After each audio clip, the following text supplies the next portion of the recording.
Iran, Israel और America की जंग अब एक इंतहाई खतरनाक मरहले तक पहुंच चुकी है। डोनाल्ड ट्रंप जो 2025 में दोबारा सदर बनकर आए, इस वक्त एक ऐसी मुश्किल सिचुएशन में फंस चुके हैं जिसका उन्होंने शायद अंदाजा भी नहीं किया होगा। नाज़रीन, ये सच है कि डोनाल्ड ट्रंप ने दुनिया के बड़े ममालिक से स्ट्रेट ऑफ हॉर्मुज़ यानी तेल की तिजारत का अहम रास्ता खोलने के लिए फौजी मदद मांगी है, लेकिन सारी दुनिया इस अपील पर खामोश रही। उन्होंने चाइना, जापान, साउथ कोरिया, बर्तानिया और फ्रांस से कहा कि वो अपनी जंगी कश्तियां भेजकर इस रास्ते को ईरान के कब्जे से छुड़वाएं।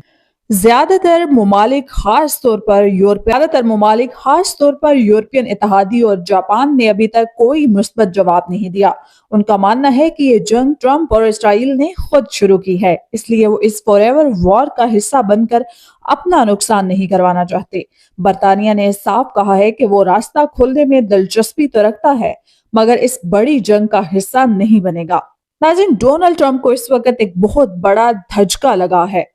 डोनाल्ड ट्रंप के लिए सबसे बड़ा धचका उनकी नेटो पॉलिसी और इकोनॉमी पर असर पड़ रहा है। ट्रंप ने धमकी दी है कि अगर नेटो मुमालिक ने उनकी मदद नहीं की तो नेटो का मुस्तकबिल बहुत बुरा होगा, मगर इत्तेहादी मुमालिक अब उन पर भरोसा करने से कतरा रहे हैं। लेकिन अगर मुआशी बहरान की बात करें तो ट्रंप का दावा था कि ये जंग जल्द खत्म हो जाएगी, मगर तेल की कीमतें $105 पर बैरल से ऊपर चली गई हैं।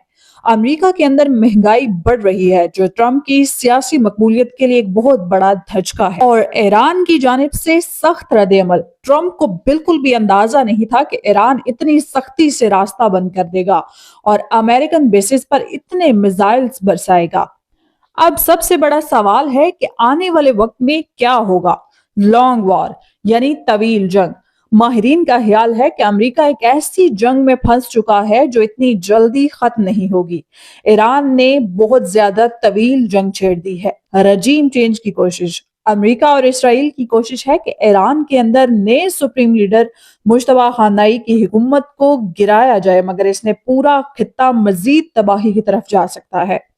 ग्लोबल एनर्जी क्राइसिस यानी अगर स्ट्रेट ऑफ हॉर्मज मजीद बंद रहा तो दुनिया में तेल और गैस की शदीद किल्लत हो जाएगी, जिस पर ट्रंप दुनिया भर का दबाव बढ़ जाएगा कि वो सीज फायर यानी जंगबंदी की तरफ आए। अगर देखें कि इस जंग का रुख किस जानिब है तो नाज़रीन, ये जंग अब सिर्फ मिसाइली हमलों तक महदूद नहीं रही, बल्कि बका की जंग बन चुकी है। डोनाल्ड ट्रंप ने कहा कि वो ईरान के तेल के टर्मिनल कर्ग आइसलैंड को तबाह कर सकते हैं, जो ईरान की मईशत को खत्म कर देगा, मगर ऐसा करने से तेल की कीमतें दुनिया भर में आग लगा देंगी।